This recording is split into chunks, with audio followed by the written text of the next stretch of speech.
Donc pour nous, c'était la première preuve et c'était il y a 5 ans que l'IA et pour moi les mathématiques, pouvaient vraiment nous aider à, changer le pronostic d'un patient, à changer son traitement et en l'occurrence probablement le mettre en rémission ici complète. Bonjour et bienvenue sur Les Dessous de l'IA, le podcast qui tente de mieux comprendre les évolutions de l'intelligence artificielle et leurs impacts sur nos sociétés. Bonne écoute. Bonjour Julien et bienvenue pour cet épisode. Avant de vous laisser vous présenter, aujourd'hui le thème de notre échange va être de comprendre un peu mieux comment les technologies d'IA transforment l'oncologie et les perspectives que ça ouvre en termes de parcours de soins et de traitement. Pour commencer, j'aimerais bien que vous puissiez vous présenter, revenir sur votre parcours et nous dire en quelques mots ce qui vous a amené à vous intéresser à l'application de l'IA dans ce domaine spécifique de l'oncologie. Bonjour Clément, merci beaucoup pour l'invitation. Je suis très heureux d'être avec vous aujourd'hui. Donc je m'appelle Julien Vibert, je suis médecin oncologue. Je pratique l'oncologie médicale, qui est la spécialité médicale qui s'occupe des patients atteints, de cancer. Et donc en fait, mon parcours, il est, ancré dans ce qu'on appelle le parcours médecine-sciences. C'est-à-dire que j'ai une formation médicale, mais aussi scientifique. Quand j'étais au lycée notamment, j'ai beaucoup hésité entre faire, médecine pour soigner les gens et faire des mathématiques qui était en fait ma spécialité préférée. Et j'ai découvert donc qu'on pouvait faire un parcours médecine-sciences, c'est-à-dire un double cursus où on avait et la médecine et les sciences et je me suis dit que je voulais faire ça pour justement faire de la recherche contre le cancer, qui était un peu ma vocation à l'époque et toujours, mais en utilisant les mathématiques. Donc c'était un rêve un peu d'enfant, je dirais, d'adolescent et en fait, donc je suis rentré dans ce parcours et j'ai tout de suite découvert cette filière qui m'a vraiment attiré parce que c'était dès la deuxième année de médecine, des cours notamment de mathématiques, mais aussi de biologie, de physique, de chimie et donc j'ai tout de suite vu cette approche scientifique de la médecine et comment on pouvait potentiellement aller plus loin dans les techniques médicales grâce à la compréhension des phénomènes. Alors à l'époque, donc j'ai intégré l'École normale supérieure sur le plan scientifique et en fait, il faut bien voir qu'il y a une quinzaine d'années, les applications comme, l'intelligence artificielle et même la bioinformatique n'existaient pas encore, en tout cas, comme elles l'existent aujourd'hui au niveau de la médecine et donc quand j'ai dit que je voulais faire des mathématiques, on m'a bien sûr dit que c'était probablement pas la bonne idée en tant que médecin et qu'il fallait surtout faire de la biologie. Ce que j'ai fait bien sûr et je suis très content d'avoir fait de la biologie, mais j'ai quand même persisté sur, mon désir de faire des mathématiques. Donc j'ai vraiment approfondi ça quand j'étais à l'école normale supérieure et en fait, très rapidement, je me suis intéressé à ce qu'on appelait la bioinformatique. Donc c'était les débuts des analyses de très grandes données au niveau biologique, notamment les données du génome humain et en fait, l'application des mathématiques et de l'informatique à la compréhension de ces données-là pour mieux comprendre le cancer et les autres maladies. Et en fait, donc très rapidement, je me suis, spécialisé dans cette, spécialité de bioinformatique et ensuite, bon, bien sûr, j'ai complété ma formation médicale. Je suis devenu oncologue médical et en fait, les dernières années ont été extrêmement excitantes et sont de plus en plus excitantes dans le sens où on a de plus en plus de données et on va y revenir et c'est vraiment là où j'ai pu, mettre en pratique, les techniques mathématiques et informatiques que j'avais apprises à l'époque, que je continue d'apprendre, qui évoluent très rapidement et qui nous amènent maintenant à avoir des vraies applications utilisant les mathématiques et l'informatique pour la médecine et c'est ça qui est extrêmement,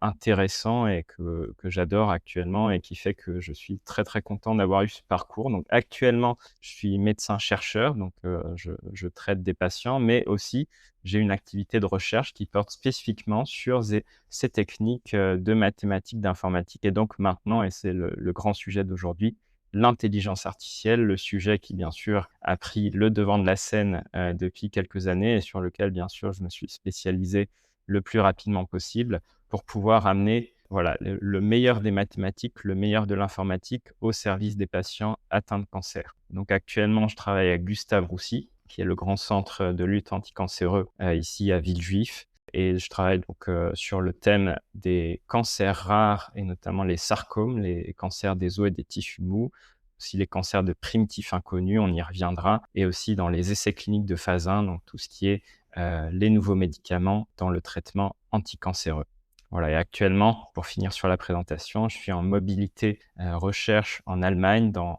probablement la meilleure équipe actuellement sur le thème des agents d'intelligence artificielle pour l'oncologie et donc je développe des projets collaboratifs avec nos amis allemands. Vous disiez que, ces dernières années avaient été assez excitantes sur, justement l'intégration, l'utilisation, des mathématiques et des technologies d'IA dans le domaine de l'oncologie. Qu'est-ce qui a changé justement ces dernières années? Alors dernières années, décennies, je j'ai pas la temporalité exacte en tête, mais pour faire que, bah, finalement ces technologies-là deviennent vraiment, intéressantes, utiles, pertinentes et notamment en pratique, médicale?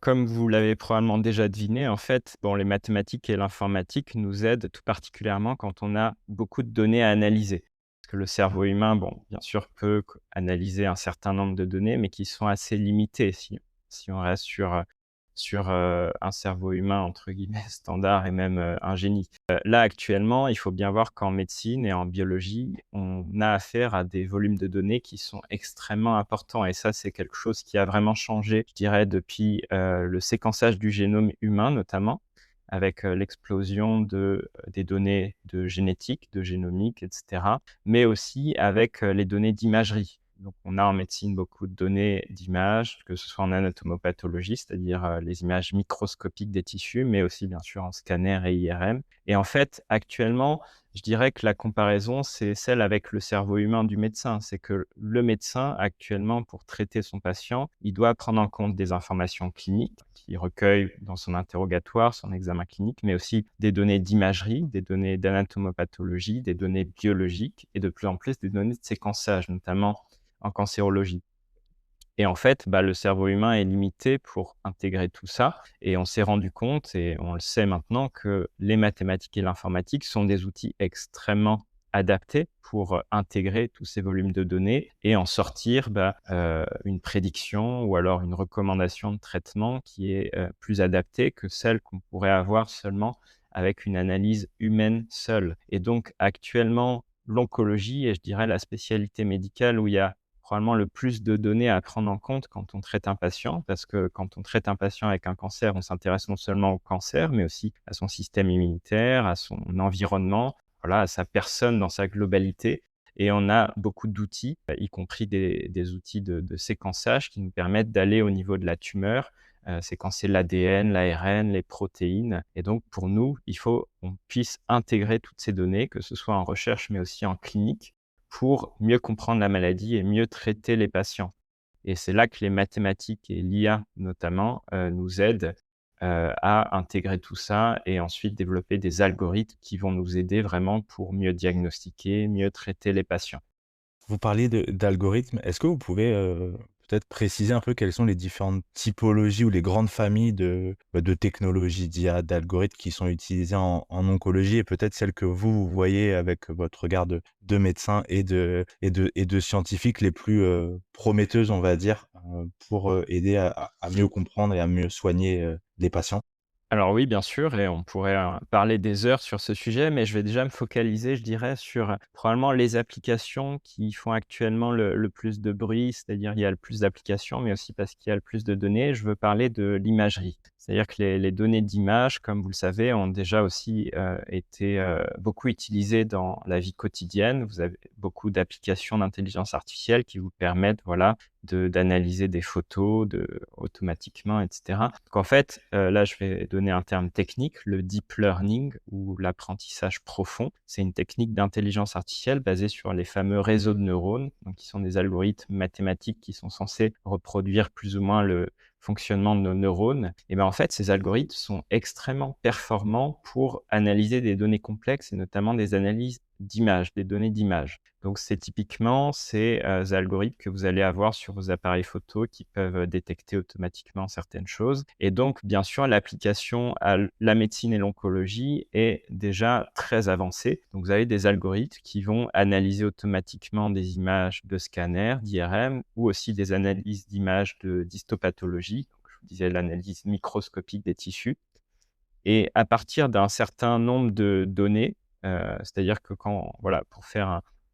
un bref rappel sur comment marche l'intelligence artificielle, il vous faut, beaucoup de données d'entraînement. Donc, il faut voir un peu comme l'analogie d'un cerveau humain qui se développe, qui doit apprendre une nouvelle tâche. Il faut que vous lui montriez un certain nombre de tâches en exemple. Voilà, c'est l'enseignement, c'est l'entraînement. Et une fois que votre algorithme a été bien entraîné, heu, donc ça, on peut définir qu'est-ce qu'un bon entraînement, il va être meilleur, voire très bon pour une certaine tâche. Et quand je vous parle d'imagerie, ça va être typiquement des tâches de diagnostic, c'est-à-dire à partir d'une image de scanner ou à partir d'une image d'IRM, détecter automatiquement s'il y a un cancer ou pas, quelle est la taille du cancer, et cetera. Donc c'est des tâches de diagnostic, et donc qui vont être faites automatiquement grâce à l'IA sur ces données d'imagerie. Pareil sur l'histopathologie, vous allez avoir un algorithme qui peut, à partir de l'image microscopique de la biopsie, donc du prélèvement de la tumeur, pouvoir déterminer automatiquement quel est le type de cancer, est-ce qu'il est agressif ou pas. Donc ça, c'est les algorithmes plutôt orientés sur l'image, sur le diagnostic, mais ça peut aussi être des algorithmes qui vous prédisent un pronostic à partir des données d'image, parce qu'ils ont été entraînés sur beaucoup d'images avec en associé l'information, par exemple, de la survie. Donc, vous avez des algorithmes maintenant qui peuvent prendre une image d'histopathologie et vous dire, voilà, c'est tel type de cancer, mais en plus, c'est un cancer agressif avec une survie prédite à 5 ans de tant de pourcentage. Diagnostic, pronostic, et maintenant, bien sûr, ce qui est extrêmement intéressant et extrêmement excitant à pouvoir faire, c'est tout ce qui va être algorithme pour prédire la réponse à un traitement. Donc là, ça peut aussi être de l'imagerie. On pourrait avoir des algorithmes, s'ils sont bien entraînés, qui, à partir de données d'imagerie, pourraient vous prédire si tel patient va répondre, par exemple, à l'immunothérapie. Est-ce que l'immunothérapie va fonctionner ou pas? Donc ça, c'est extrêmement important pour nous en tant qu'oncologue de savoir quel patient va bénéficier de tel ou tel traitement. Il y a des prédictions d'efficacité, mais aussi des prédictions de toxicité, savoir si un patient va avoir plus ou moins d'effets secondaires. On sait qu'en oncologie, on a énormément de traitements qui peuvent être toxiques, malheureusement, donc c'est très important pour nous de pouvoir prédire ça. Donc voilà, là, j'ai fait un peu un mélange d'une modalité qui, pour moi, est la principale utilisée actuellement. Les principaux algorithmes qui sont déjà passés en pratique, ou en tout cas sont validés par les autorités, sont basés sur les images parce que ça fonctionne très bien grâce au réseau de neurones. Et en termes d'application, c'est surtout diagnostic, pronostic, et maintenant, de plus en plus, on essaie la prédiction de réponse au traitement. Après, bien sûr, je peux développer, si vous voulez, on peut développer tout ce qui est non-imagerie, parce que je pense que c'est ce qui devient maintenant extrêmement important, c'est tout ce qui va être autour des données de texte. Parce que, et ça, je vous apprends rien en vous disant que l'IA a fait des progrès énormes, énormissimes dans l'analyse de texte, grâce aux modèles génératifs comme ChatGPT, qui n'est qu'un exemple parmi d'autres. Et donc, l'analyse actuellement du texte et des données médicales encodées dans du texte ont pris un essor formidable, et on pourra y revenir tout à l'heure. Pareil pour ces tâches de diagnostic, pronostic, prédiction de réponse à un traitement. Et pour finir ce panorama, avant d'entrer dans les détails si vous le souhaitez, il y a bien sûr l'analyse des données génomiques, donc les données de séquençage qui, moi, me tiennent plus à cœur vu ma spécialité, et qui sont vraiment, à partir de données de séquençage, pouvoir, encore une fois, faire les mêmes tâches: diagnostic, pronostic, prédiction de réponse à un traitement, si je simplifie un peu les grands domaines actuels. J'ai déjà fait plusieurs épisodes autour de la santé et même de l'oncologie, et il y a pas mal de startups ou de laboratoires pharmaceutiques qui utilisent l'IA, que ce soit pour accélérer, la recherche de médicaments, utilisés pour du diagnostic. Mais ce que j'ai bien compris et vous en avez parlé, vous disiez, il y a certaines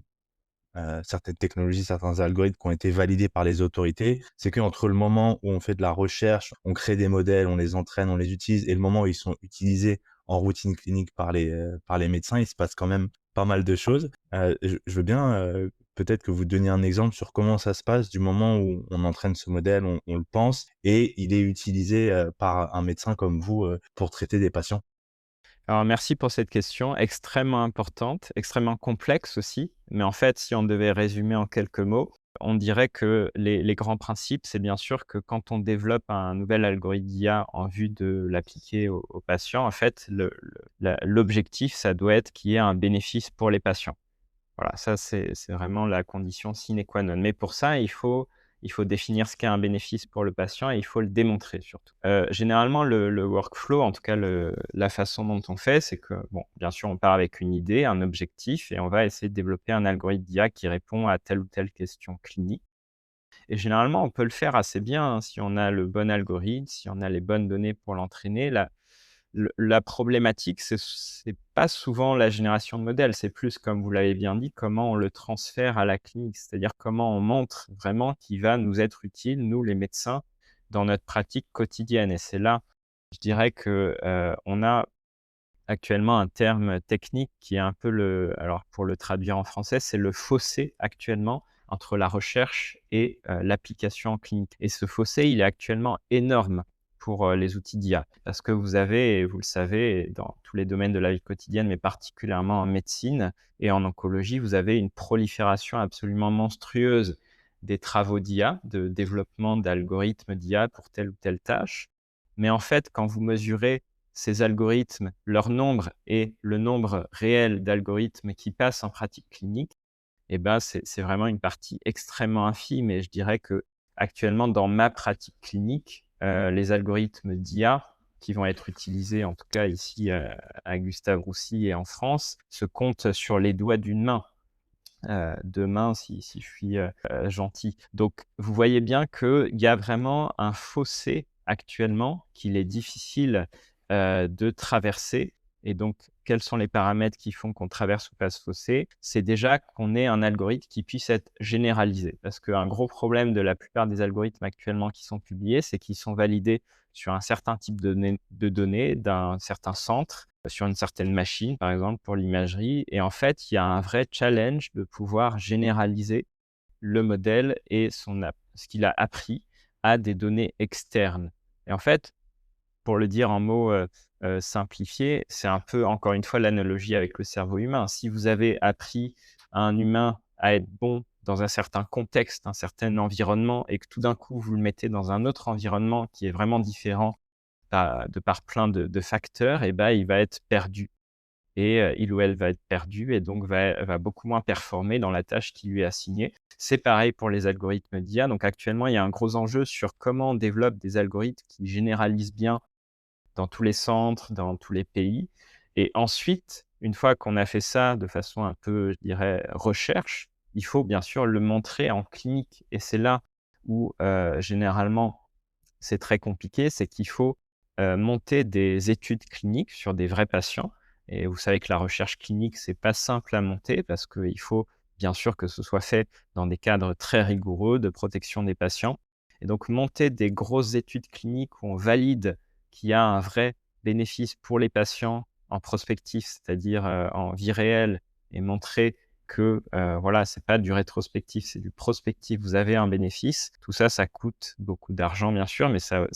demande aussi une infrastructure, et ça demande du temps. Ça demande du temps parce qu'il faut monter l'essai. C'est pas encore sûr qu'il soit positif. Donc voilà, après, il y a plein de types d'outils et on pourra en reparler et probablement que vous avez en tête d'autres outils qui vont arriver plus facilement en pratique. Mais là, si je me concentre sur les outils, en tout cas, qui, moi, en tant qu'oncologue médical, vont m'intéresser, c'est des outils qui doivent vraiment passer par cette validation clinique et ça, c'est quelque chose qui prend du temps, de l'argent, qui est complexe, qui est pas sûr de fonctionner, et on peut parler des heures aussi sur les challenges, mais c'est ça qui fait qu'actuellement, il y a très peu d'outils, en fait, qui passent en pratique clinique ici, en tout cas en France et en Europe. C'est intéressant, je trouve, d'avoir ce regard-là parce que, si on regarde un petit peu, il y a quand même beaucoup d'annonces de start-up, de labos qui font plein de choses, qui lèvent beaucoup de fonds, qui travaillent,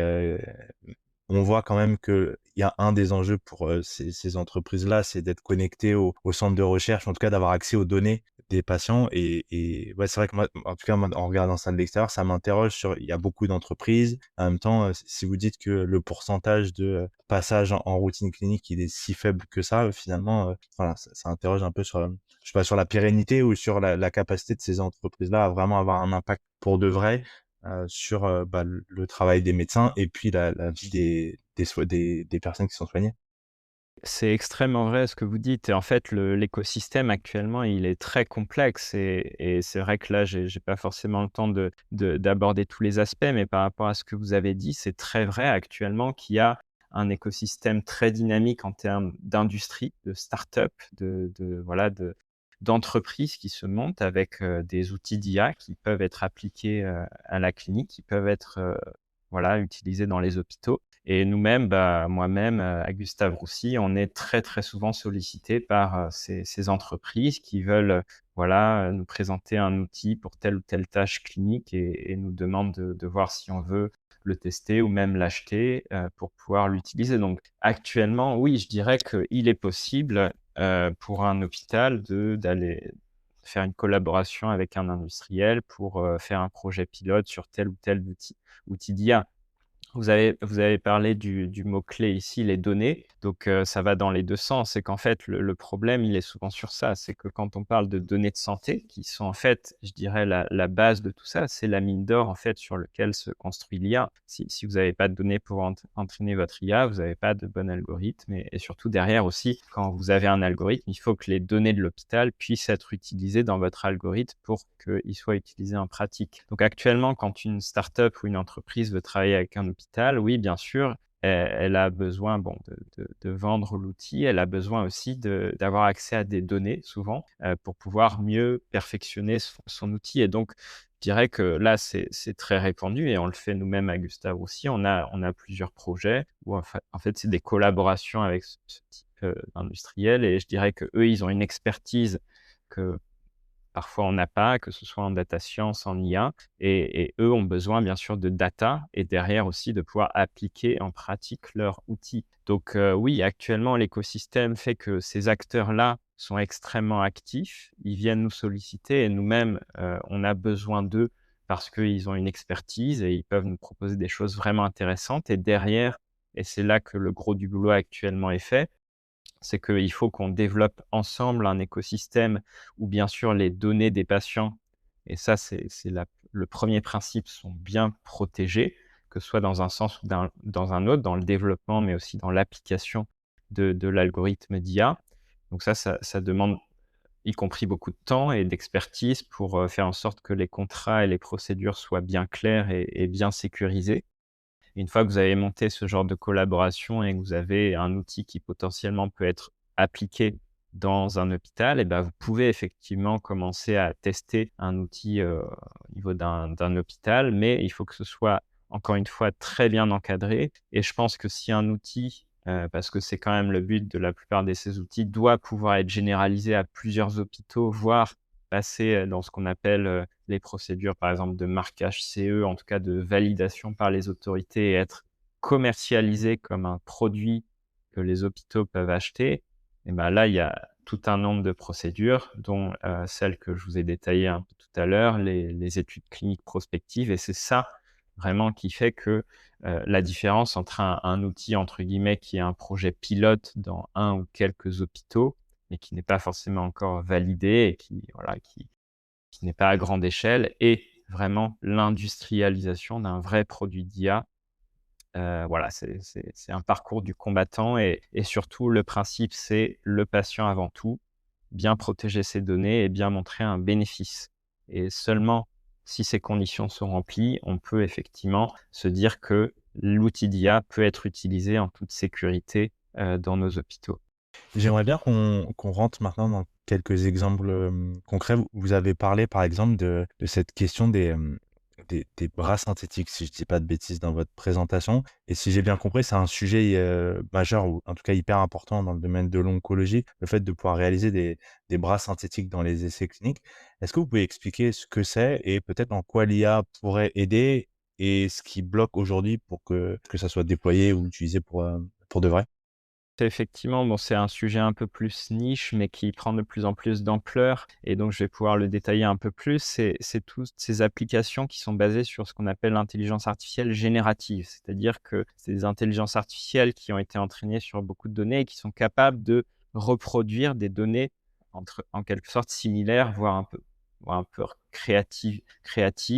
C'est typiquement, ChatGPT dans le texte. C'est-à-dire qu'il connaît plein de textes humains et il va pouvoir reproduire des données. Donc si j'applique ce concept maintenant à la médecine, et notamment au concept de patient. Prenez un patient avec un cancer et ben, effectivement, on a beaucoup de données actuellement sur nos patients et on peut en théorie, entraîner un modèle d'IA générative sur des données de patients pour qu'il puisse ensuite reproduire, en quelque sorte, des patients synthétiques. Alors je vais parler d'un mot un peu gros, le jumeau. Le jumeau digital ou jumeau virtuel, c'est actuellement un concept très à la mode.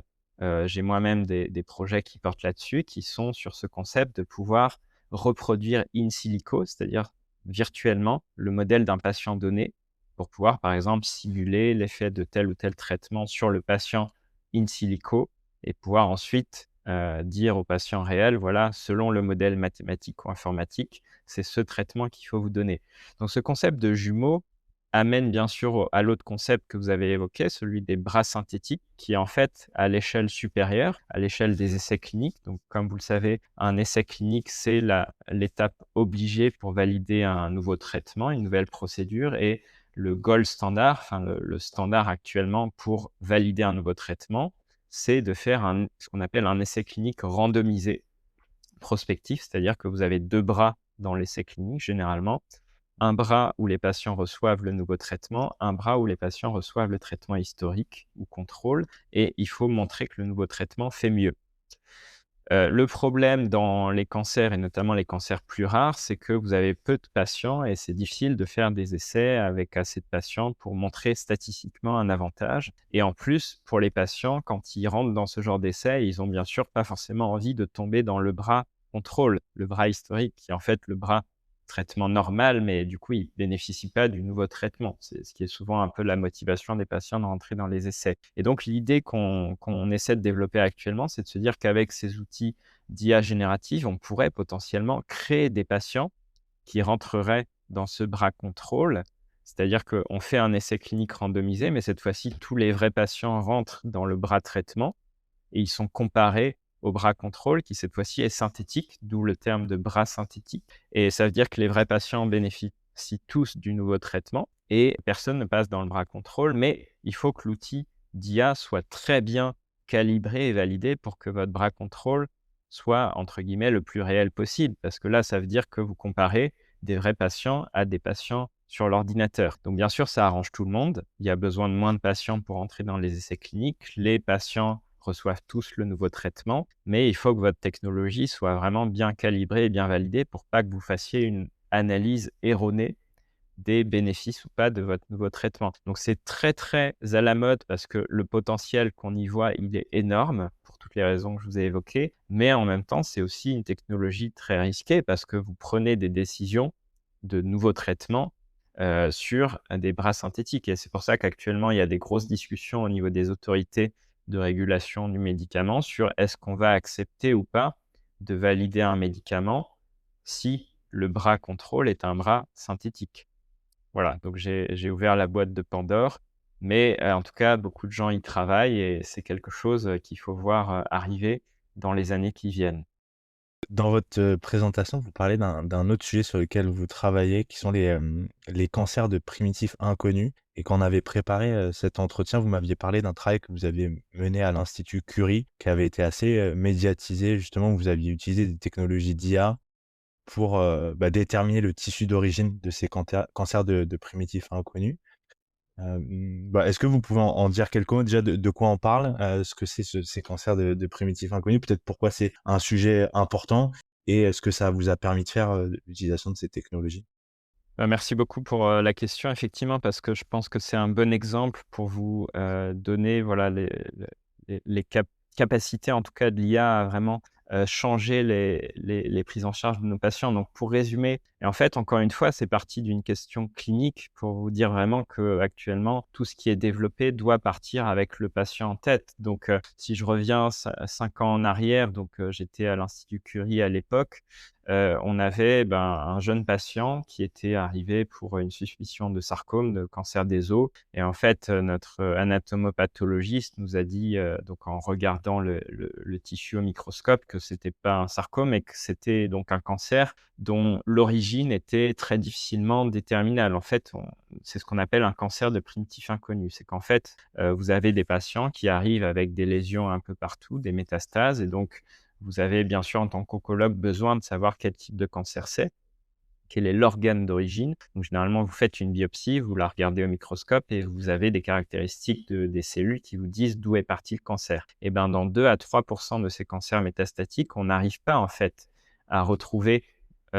sur l'anatomopathologie le diagnostic d'origine parce que le cancer a trop changé de forme, si je résume, si je simplifie. Et donc, on est toujours très embêté parce qu'on est obligé de donner un traitement qui est pas spécifique, qui est généralement une grosse chimiothérapie qui est censée être efficace sur le plus grand nombre de cancers possible, mais c'est généralement malheureusement peu efficace. Et donc, l'idée qu'on avait eue à l'époque, c'est de se dire on va utiliser une technique de séquençage qui est à la pointe, à l'époque à la pointe, le RNA-seq, le séquençage du transcriptome, de l'ARN de la tumeur. Et donc, à l'époque,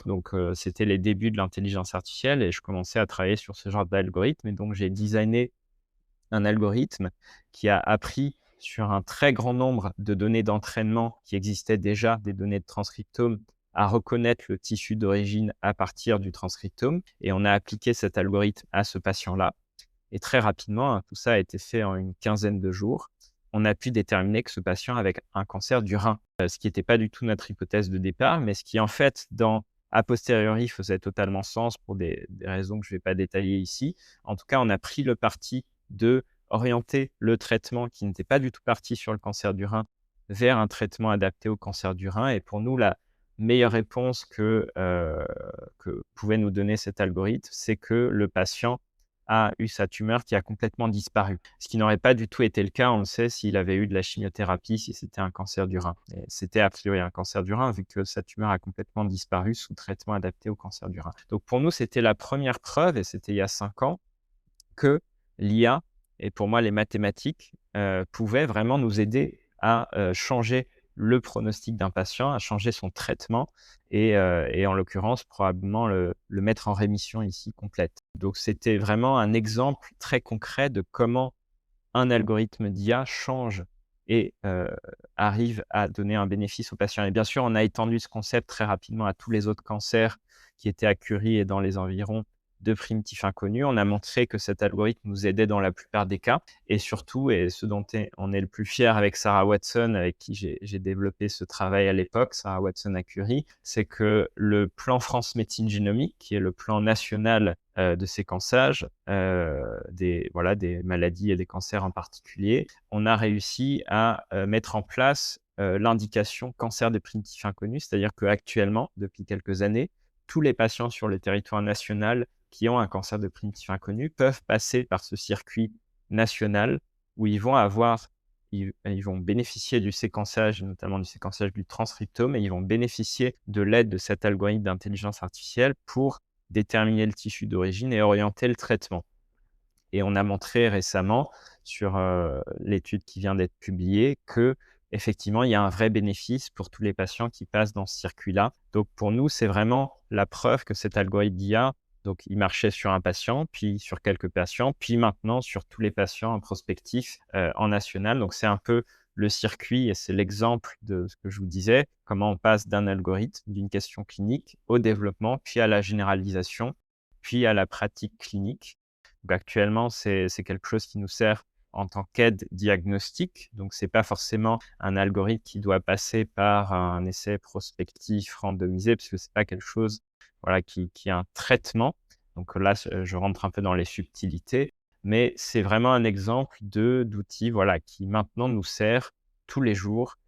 pour les patients. Et c'est effectivement une success story, comme on dirait, de l'IA actuellement en oncologie et même les autres pays, bien sûr, nous envient sur ça parce qu'on a été les premiers à montrer que ça pouvait marcher. Ce que je trouve, super intéressant dans l'exemple que vous donnez, c'est que vous êtes parti d'une problématique très concrète pour, construire un algorithme qui répondait à un besoin, médical et pas, on pense que et donc on construit quelque chose qu'on va confronter au réel derrière. Vous en avez parlé un petit peu de l'IA générative et de l'IA agentique, parce que vous disiez, que vous travaillez, en Allemagne sur ce sujet-là. Comment vous regardez, vous, l'utilisation de ces technologies d'IA générative, d'IA agentique dans votre domaine? Je veux bien que vous en profitiez peut-être pour donner votre définition de ces 2 technologies-là, parce qu'on entend quand même pas mal d'interrogations, notamment sur la question des hallucinations, sur les problématiques de généralisation hors des quand on est trop loin des datasets, enfin toutes ces questions-là qui se posent, en dehors de la médecine un peu partout. J'imagine qu'en oncologie, on a encore moins le droit à l'erreur, donc c'est forcément des questions encore plus importantes. Voilà, je bien savoir aussi comment vous les appréhendez. Que c'est très probablement le domaine de l'IA qui va le plus exploser là dans les mois qui viennent et c'est déjà le cas. Donc reprenons les définitions et ce dont on parle. Là, par exemple, l'algorithme des cancers de primitives inconnus, c'est ce qu'on appelle de l'IA plutôt prédictive. Voilà, c'est on prédit une certaine tâche. Maintenant, si je compare ça à l'IA générative, donc l'IA générative, j'en ai dit un mot tout à l'heure, c'est ces IA qui ont été entraînées sur un tellement grand nombre de données. Techniquement, on appelle ça des modèles de fondation, par exemple. Donc, ils connaissent la base de tout, par exemple, le langage humain, ChatGPT, mais il y a aussi maintenant des modèles de fondation de la génomique, de l'imagerie. Et en fait, c'est des modèles qui sont tellement bien entraînés sur un certain type de données ou même sur plusieurs types de données que quand premièrement, vous pouvez leur demander de générer des nouvelles données qui vont s'apparenter à ce qu'ils ont appris. Donc, le langage pour ChatGPT, etc. Donc, c'est des outils formidables pour créer du contenu qui va être utile. Et donc, voilà, si on applique ça à la médecine et à l'oncologie en particulier, il y a énormément de cas d'usage. Par exemple, pour le texte, je vous apprends rien en vous disant que l'IA générative, les chatbots, voilà, c'est de l'IA générative. C'est des choses qui peuvent être orientées soit vers les médecins, soit vers les patients. Si on prend le cas du médecin, ça peut être, par exemple, une IA générative qui a été entraînée sur toutes les connaissances médicales à jour et qui peut, en format chatbot, par exemple, dialoguer avec vous sur votre cas du patient et vous donner les dernières recommandations de diagnostic de traitement et donc vous aide à affiner en fait votre raisonnement clinique. Donc ça, c'est l'IA générative texte pour le médecin. Vous pouvez avoir de l'IA générative en mode chatbot, bien sûr, pour les patients. Et je vous apprends rien encore une fois en disant que beaucoup de nos patients, voire tous, utilisent des chatbots déjà pour répondre à leurs questions médicales. On sait que OpenAI, Anthropic, toutes ces grandes compagnies commencent aussi à vraiment sortir des produits pour cet usage-là. Donc, il y a vraiment cette IA générative pour répondre aux questions et des médecins et des patients. C'est ce que j'appellerais plutôt les chatbots. Et ensuite, moi, ce qui m'intéresse particulièrement, ça va être l'IA générative pour mieux comprendre le cancer, pour mieux comprendre aussi notre raisonnement médical en général. Parce que si vous vous rendez bien compte que ces IA apprennent sur les données, que ce soit les données des patients, les données des maladies, mais aussi les données voilà, médicales, de connaissances, de recommandations humaines, d'essais cliniques, et ben, vous allez vous retrouver potentiellement avec des IA qui vont être expertes soit de la maladie, soit de ce qu'est un patient, soit de ce qu'est la connaissance médicale. Et donc, j'arrive au terme qui, pour moi, est fondamental, c'est la modélisation. Encore une fois, pour revenir aux mathématiques, ces technologies, c'est avant tout des mathématiques. C'est comment, à partir d'un très grand nombre de données, on arrive à approximer des données, à créer une fonction mathématique qui, en fait, va vous permettre, par exemple, de générer donc des nouvelles données, des nouveaux modèles sur lesquels vous allez pouvoir tester des choses. Je vous ai parlé de jumeaux tout à l'heure. L'IA générative, c'est aussi ces projets de jumeaux. Donc, pour essayer de ne pas partir trop loin et revenir au sujet, il y a aussi ce qu'on appelle maintenant l'IA agentique. Donc l'IA agentique, je dirais que il y a beaucoup de définitions, mais c'est une IA générative qui, en plus de générer un certain type de données comme du texte, va aussi pouvoir, alors en termes humains, raisonner, planifier et prendre des actions. Donc c'est typiquement la différence entre ChatGPT qui vous répond à votre question: «Quel est le meilleur plan de vacances pour aller à Rome?» par exemple, et il va vous sortir, les lieux à visiter, une liste, voilà, une réponse textuelle. Et un agent, ça va être en fait, techniquement, c'est un chatbot, mais qui, en plus de vous répondre, peut aussi lui-même raisonner et se dire qu'il faut faire tel ou tel acte. Et s'il a accès à certains outils comme la recherche web ou alors pouvoir faire des réservations sur le web, et ben, c'est typiquement l'agent, à la différence du chatbot, il va pouvoir non seulement vous dire qu'est-ce qu'il faut faire à Rome, mais aussi aller réserver les billets, réserver l'hôtel, les billets d'entrée au Colisée, etc.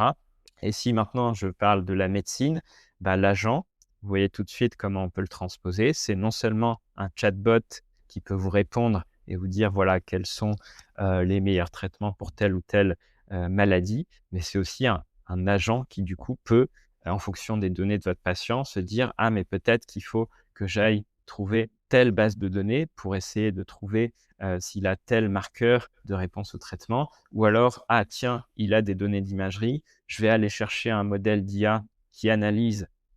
automatiquement ces données d'imagerie pour arriver à tel ou tel, diagnostic ou tel pronostic». Donc c'est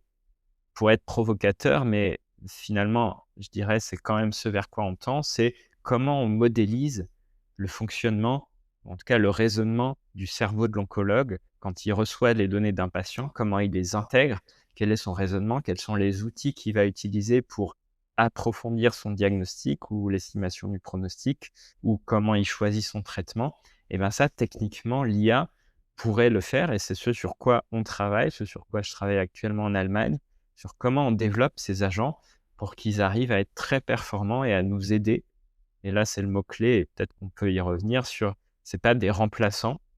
c'est des assistants experts qui vont nous permettre, voilà, d'être encore des meilleurs médecins que ce qu'on est déjà.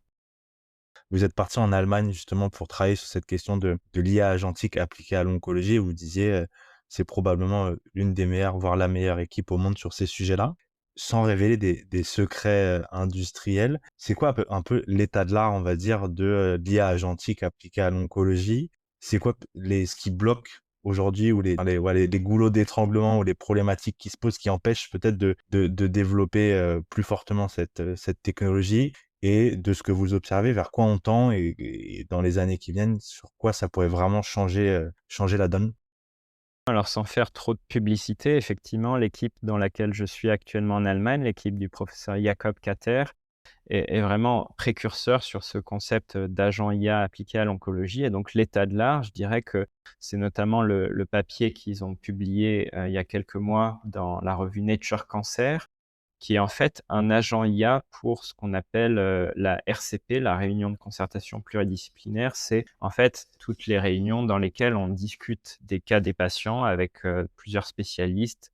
oncologues, radiologues, anapathes, et cetera, et sur lesquels on définit la meilleure prise en charge du patient et donc c'est une démarche obligatoire dans la prise en charge d'un patient et donc cette équipe, notre équipe a montré qu'un agent IA pouvait être, automatiquement, l'orchestrateur de ce genre de prise de décision. C'est-à-dire qu'on avait, bon, un chatbot pour simplifier, qui était l'orchestrateur de cette RCP, donc qui recevait les données d'un patient, mais des données non seulement cliniques, mais aussi d'imagerie, de biologie et qui, seulement en ayant accès à ces données, pouvait lui-même décider des outils qu'il allait utiliser. Donc il avait une expertise de radiologue, mais aussi d'anatomopathologiste, aussi de biologiste, de clinicien, bien sûr et donc c'est le chatbot lui-même qui allait chercher ces différents outils pour donner la meilleure prise en charge, possible de ce patient. Donc en fait, c'était une RCP virtuelle totalement, agencée par l'agent IA. Donc en fait, l'agent IA est capable de reproduire le comportement de plusieurs spécialistes pour prendre la décision de traitement d'un tel ou tel patient. Donc ça, voilà, en quelques mots, c'est actuellement, je dirais, l'état de l'art. C'est vraiment cette IA agentique qui peut, entre guillemets, «reproduire» le comportement, multidisciplinaire, de ce qu'on attend actuellement pour la prise en charge d'un patient en cancérologie. Actuellement, bah, énormément d'équipes, pas seulement la nôtre, travaillent sur, développer des agents encore plus performants et surtout des agents qu'on va pouvoir amener en pratique clinique parce que pour l'instant, c'était seulement une preuve de concept, hein, ça n'a pas été utilisé en vraie pratique et donc je reviens au sujet d'avant et vous parliez de quels sont les enjeux actuellement, bah, c'est exactement ça, c'est comment on passe d'un prototype qui marche sur notre ordinateur, sur des cas entre guillemets «synthétiques», des faux cas de patients à, des vrais cas de patients et surtout dans des vrais hôpitaux et surtout, il faut qu'on montre encore une fois qu'il y a un vrai bénéfice, que c'est pas juste quelque chose pour faire joli, que c'est vraiment quelque chose qui va nous aider à être meilleurs pour la prise en charge de nos patients. Donc là, tous les enjeux et c'est ce sur quoi on travaille, c'est comment on développe des agents qui vont être adaptés à notre pratique clinique quotidienne avec tous les enjeux très prosaïques de comment on s'interface avec le système d'informatique de l'hôpital, quels sont les types de données d'entrée, quelle va être l'interface avec le clinicien, est-ce que c'est un chatbot, est-ce qu'il faut remplir des cases et ensuite comment ça va marcher, est-ce que ce sera en temps réel, est-ce que ce sera assez rapide pour être en temps réel et est-ce qu'il y aura une interaction avec le clinicien? Quelles vont être les données qui vont être utilisées en entraînement? Comment on le met à jour? Parce que les connaissances médicales, évoluent continuellement. Donc il y a énormément d'enjeux qui sont, vraiment monumentaux, je dirais. C'est pour ça que c'est pas quelque chose qui va arriver après bon, on peut être optimiste, mais c'est vraiment beaucoup de boulot pour arriver à créer des agents, alors qui ont un potentiel énorme, mais qui soient le plus sûrs possible. Parce qu'encore une fois, la sécurité, c'est quand même le premier principe. Il ne faut pas qu'il y ait des atteintes, à la protection des données, des atteintes de sécurité, de toxicité qui soient, mal prédites par, l'outil, de mauvais usage aussi par, les médecins ou autres. Donc en fait, il y a tout un écosystème qui doit être mis en place pour faire en sorte que ces outils qui sont extrêmement puissants, mais de par leur potentiel, sont aussi extrêmement dangereux. Il ne faut pas se le cacher et on pourrait y revenir. C'est vrai qu'on parle beaucoup de ce qui est bien avec l'IA, mais il y a aussi beaucoup de choses qui peuvent faire peur et qui doivent nous faire peur et sur lesquelles on doit être très vigilant. Donc actuellement, voilà, je dirais que l'agent, la technologie, elle est là, mais c'est à nous, en tant que médecins-chercheurs, de bien définir comment on développe ces agents pour qu'ils fassent pas n'importe quoi et surtout pour qu'ils aident, au bénéfice des patients et donc c'est à nous aussi de monter ces essais et c'est ce sur quoi on va travailler concrètement, c'est monter des études cliniques et montrer pour la première fois, parce que ça n'a pas encore été fait, en prospective, que ces agents peuvent vraiment, nous servir en pratique clinique. Vous parlez justement de l'impact sur le métier de médecin, d'oncologue. Comment justement vous voyez ou déjà observé aujourd'hui et peut-être anticiper l'impact alors on parle d'IA agentique, d'IA générative, c'est le cas aussi pour, les technologies d'IA prédictives. Forcément, ça transforme la façon dont, dont les médecins, les oncologues travaillent. Comment vous anticipez cette évolution? Est-ce que c'est, un déplacement de compétences, une perte de compétences? Est-ce que c'est autre chose? Et comment, on peut, former, accompagner aussi la formation des jeunes médecins, des jeunes oncologues. Une question qui se pose beaucoup, je voyais un article hier sur, les cabinets d'avocats. Alors c'est un peu différent, mais où on se disait, bah, finalement, pourquoi embaucher des juniors? Pourquoi embaucher des stagiaires? Pourquoi embaucher des collaborateurs? Alors qu'on peut avoir, des outils d'IA générative, voire des agents qui font le travail aussi bien, et donc, on n'a plus besoin d'eux, ça on va gagner du temps, on va gagner de l'argent, enfin économiser de l'argent en tout cas. Pour autant, c'est-à-dire qu'on forme plus de jeunes et donc demain, on n'aura plus de entre guillemets «de vieux» parce que on a pu former les jeunes et donc potentiellement une perte d'expertise, de capacité à faire donc curieux d'avoir votre regard là-dessus. Alors merci et cette question est encore une fois essentielle et je trouve que c'est fascinant parce que vous l'avez déjà dit et j'insiste dessus. En fait, c'est pas une question limitée à la médecine, c'est une question générale, je trouve, qu'on doit se poser en tant que société avec ces outils d'IA sur, en fait, la perte de l'expertise et qu'est-ce que voilà, comment on veut vivre avec ces nouveaux outils d'IA qui sont là et qui vont rester parce qu'effectivement, ils amènent une expertise, et même, voilà, ils nous aident sur des tâches de façon, actuellement super humaine et donc c'est juste, impossible de penser qu'on va pas les utiliser parce que l'avantage est énorme. Donc, peut-être avant d'aller sur la médecine, dire déjà très vous avez parlé des avocats, mais en fait, bah, là, actuellement, on code beaucoup, hein, on fait du code informatique. Il faut voir que les agents de codage IA maintenant font le code beaucoup mieux que les humains et donc se pose la question effectivement de cette expertise qu'on perd, et pour, mettre même plus prosaïque, sur l'écriture en général. On sait tous que beaucoup de gens maintenant écrivent directement avec l'IA et donc il y a probablement qu'on doit se poser légitimement la question de: «Est-ce qu'on va pas perdre cette expertise de voilà, d'écriture, faire une rédaction et cetera, écrire un mail?» À juste titre et si on arrive sur la médecine et la science en général, c'est, à quel point on doit déléguer en fait nos tâches à une IA. Parce qu'on se rend bien compte que l'IA commence à avoir une «expertise» entre guillemets qui rivalise la nôtre, voire la dépasse sur certains sujets. Donc, il est illusoire de penser qu'on va pas l'utiliser. Mais donc ça veut dire que sur des tâches où d'habitude on s'en occupait en tant que médecin, on va les déléguer à l'IA on va les déléguer ou alors on va céder de l'IA. En tout cas, ça va être un assistant expert et donc on va s'appuyer de plus en plus sur l'IA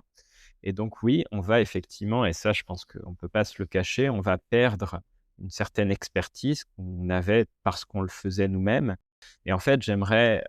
faire un parallèle simple mais qui me semble assez parlant. En fait, la médecine a de tout temps évolué avec l'apparition de nouveaux outils qui ont en quelque sorte aussi, diminué notre capacité, à être de bons médecins, je dirais, dans un certain sens. Si vous pensez aux prises de sang ou aux scanners, c'est des outils qui sont utilisés partout et qui sont des outils irremplaçables parce qu'ils nous donnent des informations sur le corps humain, sur la maladie qu'on ne peut pas avoir, en tout cas qu'on ne peut pas avoir facilement par l'examen clinique. Mais ça veut dire aussi qu'actuellement, en tant que médecin moderne, on s'appuie beaucoup moins sur notre expertise clinique, sur l'examen clinique, voire même sur l'interrogatoire. Et donc oui, c'est très clair qu'actuellement, un médecin en 2026 est bien moins, formé et en tout cas bien moins aguerri à l'examen physique de ses patients par rapport à un médecin d'il y a, une centaine ou même 50 ans. Et en fait, je pense qu'avec l'IA, ça va être un peu la même chose. C'est qu'en fait, l'IA va bien sûr prendre en charge un certain nombre de tâches, y compris et ça devrait être le cas, des tâches ingrates actuellement de entre guillemets «de secrétariat» ou plus administratives et ça, c'est une très bonne chose parce que ça va nous libérer du temps plus médical et je pense que ça doit être ça le message optimiste, c'est qu'en fait, on veut que vraiment que l'IA puisse prendre en charge déjà les tâches qui ne sont pas médicales, qui actuellement nous prennent beaucoup de temps, remplissage de bases de données et cetera, secrétariat, administratif. Donc ça va nous libérer du temps médical et ensuite sur les tâches vraiment médicales où il y a un intérêt et il y aura un intérêt sûrement pour certains de ces outils pour nous aider, voire, nous remplacer. On parle par exemple de la lecture des mammographies par les radiologues pour le dépistage du cancer du sein. Ça typiquement, ça prend du temps pour les radiologues. L'IA le fait très bien et donc c'est voilà, c'est des choses qu'il faut, je pense, déléguer à l'IA, en tout cas en partie. Mais ça veut dire, oui, qu'on perd de l'expertise et donc c'est à nous de définir pour nous et pour les générations futures quels sont quel va être le métier de médecin avec l'IA. Parce que oui, le médecin qui utilise l'IA remplacera le médecin, qui n'utilise pas l'IA. Il est inconcevable, je pense, d'envisager la médecine actuellement sans l'IA et donc c'est comment on forme les gens, les médecins à, bien comprendre déjà l'IA, quels sont les enjeux, bien utiliser ces outils d'IA et oui, c'est des questions qu'on se pose activement dans le développement de nos cursus pour les étudiants en médecine et effectivement, il faut avoir la bonne balance entre, ne pas trop s'appuyer sur l'IA pour ne pas trop perdre l'expertise clinique indispensable et il y aura toujours une expertise clinique indispensable, mais en même temps, leur donner les moyens d'exploiter au mieux les capacités de ces outils qui sont quand même très puissants et qui peuvent vraiment améliorer, je pense, la prise en charge de nos patients. J'avais une autre question, on arrive tranquillement sur la fin de l'échange sur, l'impact de l'IA et peut-être un côté, alors je sais pas si c'est négatif, en tout cas moi, qui me questionne. Je suis tombé sur un rapport qui a été publié par l'assurance maladie qui publie tous les ans un rapport et elle mettait en avant notamment cette question de l'explosion, on va dire, des coûts des médicaments innovants et de ceux qui étaient remboursés par l'assurance maladie et donc de l'impact potentiel à long terme sur, notre système de santé et s'interroger sur, bah, est-ce qu'on va être toujours capable de, permettre à tout le monde d'avoir accès à ces médicaments innovants? Si oui, comment? Enfin, ça posait plein de questions et à la lecture de ça, je trouvais ça un peu paradoxal si on met ça au regard de, ce que peuvent dire des labos pharmaceutiques, des entreprises qui disent: «Bah, en fait, grâce à l'IA, on va gagner du temps, on va réduire les coûts, peut-être à certains endroits» et in fine et j'imagine qu'il y a des logiques de rentabilité. Vous disiez, si on développe un médicament, c'est énormément d'investissement en amont, collecter les données, les nettoyer, les tester, passer toutes ces phases, que vous évoquiez et donc à la fin, si on se retrouvait avec un médicament innovant qui coûte tellement cher que finalement, bah, il devient peut-être irremboursable, moi ça me pose quand même cette question de, l'IA, OK, elle est censée, accélérer, trouver de nouveaux traitements, mais est-ce que demain, on risque pas de se retrouver avec des médicaments qui deviennent trop chers, en fait? Alors c'est une très belle question et très, très importante et encore une fois, on est obligé de parler d'argent, c'est normal et je pense que ça demande effectivement une analyse économique ici qui est extrêmement, importante parce que et peut-être pour en dire un mot là, parce que je ne sais pas si on aura le temps de le redire, en fait toute procédure a un coût et on va parler du coût économique. Il y a aussi le coût,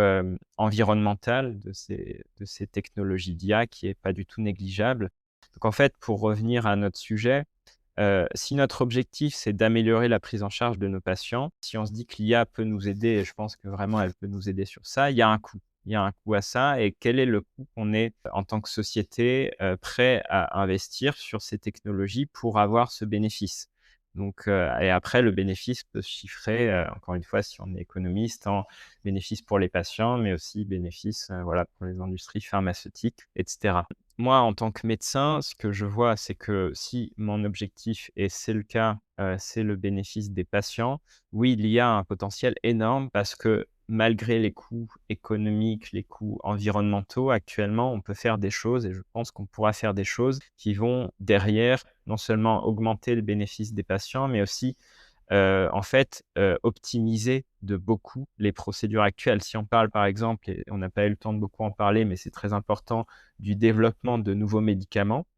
Parce que c'est quand même le but, trouver des nouveaux traitements pour améliorer notre prise en charge. L'IA actuellement peut faire, des choses, absolument incroyables pour mieux prioriser quels vont être les nouveaux médicaments à synthétiser par les industries pharmaceutiques et en fait, l'IA est extrêmement forte, en tout cas et on va le voir dans les années qui viennent, pour trouver quelles vont être les nouvelles molécules qui vont être les plus efficaces. Parce qu'actuellement, le procédé est très inefficace. C'est-à-dire que, je ne vais pas vous redonner les chiffres, mais entre le nombre de médicaments potentiels qui sont testés et ceux qui arrivent vraiment à passer tous les essais cliniques et à arriver en pratique clinique, c'est absolument infime. C'est pour ça d'ailleurs que ça coûte tellement cher et que les industries pharma ont tellement d'argent et ont besoin de tellement d'argent. C'est qu'en fait, pour arriver à développer actuellement un nouveau médicament, ça coûte des milliards. Et l'IA actuellement, très concrètement, peut nous aider, et notamment les industries pharma, à beaucoup mieux prioriser quels vont être les médicaments qui vont passer dans les essais cliniques et donc ils vont avoir beaucoup moins de taux d'échec dans les essais cliniques et donc il y aura beaucoup moins, en tout cas c'est ce qu'on pense, d'argent investi entre guillemets «inutilement» sur la plupart de ces médicaments candidats qui n'arrivent pas à la pratique parce que pour des raisons X ou Y, on n'a pas détecté avant qu'ils étaient trop toxiques ou qu'ils marchaient pas et cetera. Donc il y a vraiment une optimisation du flux de développement de nouveaux médicaments sur lesquels les industries pharma actuellement investissent beaucoup et je pense qu'ils ont raison parce que c'est un coût qui va permettre ensuite d'optimiser le processus et en fait, je pense que, si ensuite on s'étend à tous les autres domaines actuellement médicaux, oui, je pense que l'IA il faut vraiment voir ça comme un coût actuellement qu'on investit pour ensuite être beaucoup plus efficace dans toutes nos pratiques. Et si on arrive au coût des médicaments, je pense que et au coût des procédures d'IA, je pense qu'il faut bien voir qu'actuellement l'argent qu'on dépense sur alors, en préclinique sur le développement de médicaments qui vont pas fonctionner ou alors en clinique sur, bah, malheureusement, voilà, on donne des traitements aux patients sans forcément savoir s'ils vont marcher ou pas. C'est le principe en cancérologie. Malheureusement, on n'a pas encore de véritable bon outil pour dire si telle ou telle chimio, telle ou telle immunothérapie va marcher chez tel ou tel patient. Mais là, si avec l'IA, demain, on se dit, on arrive à faire, par exemple, un jumeau qui est vraiment de la médecine personnalisée et que pour tel ou tel patient, on sait tout de suite quel est le traitement qui va fonctionner et ben, en fait, si vous faites un calcul même tout simple, le nombre de traitements entre guillemets «inutiles» ou toxiques que vous allez éviter aux patients, il est absolument phénoménal. Donc je dirais qu'il faut voir l'IA comme un investissement actuellement pour optimiser et rendre beaucoup plus efficaces tous les procédés actuellement de la préclinique à la clinique et ça même et les patients en bénéficieront clairement parce que ce sera très concret, c'est pas de l'argent, c'est voilà, on teste plus des traitements entre guillemets «à l'aveugle» parce que c'est première ligne, deuxième ligne, troisième ligne. C'est vraiment pour tel patient, voilà, je sais que c'est tel traitement qui va fonctionner, donc je passe directement au traitement personnalisé. Donc voilà, je pense un coût énorme, économique, sociétal peut-être, environnemental, mais des bénéfices aussi, à court, moyen et long terme qui probablement et je pense en valent la chandelle. En tout cas, c'est voilà, c'est à nous d'y réfléchir et de faire les bons investissements, je pense. On arrive à la fin de notre échange, on a passé à peu près 1 heure ensemble. s'il y avait 2-3 choses à retenir selon vous de tout ce que vous avez pu partager, et à garder en tête sur, cette utilisation, application de l'IA à la cancérologie et plus largement peut-être au domaine médical, ce serait quoi? Alors c'est difficile de synthétiser tout ça, mais je dirais que pour revenir au début, c'est que actuellement l'IA, mais plus largement les mathématiques nous montrent que, pour prendre en charge les patients de la meilleure façon, il faut prendre en compte tous les paramètres, toutes les données, mais aussi toutes les connaissances qui existent actuellement pour intégrer ça et donner la meilleure prise en charge possible pour nos patients. Et donc l'IA actuellement, je pense, est un outil formidable et indispensable pour nous aider, nous en tant qu'humains, à intégrer toutes ces données pour mieux modéliser la maladie, mieux la comprendre, mieux aussi comprendre nos pratiques et amener à tous les patients, tous les centres, la meilleure expertise possible. Et je pense même, et je pense pas que ce soit trop provocateur, dire que bientôt, il sera peut-être même non éthique de ne pas utiliser l'IA pour nos patients, parce qu'en fait, l'IA nous apporte aussi des garanties parfois de sécurité, dans le sens où si vous avez un outil d'IA qui connaît toutes les connaissances ou qui prend en compte toutes les données existantes, et ben, en fait, il complète énormément votre expertise qui forcément va être limitée dans certains cas. Et donc, de même qu'un patient pourra vous opposer la réponse qu'il aura eue, d'une IA qui pourra être honnêtement très bonne. Les chatbots sont vraiment de devenus très bons. Et ben, ce sera, indispensable en fait d'utiliser ces outils pour, avoir une médecine de qualité. Merci beaucoup Julien. Merci. L'épisode est maintenant terminé. J'espère qu'il vous a plu. N'hésitez pas à le partager autour de vous et à vous abonner au podcast pour écouter les prochains épisodes. À bientôt.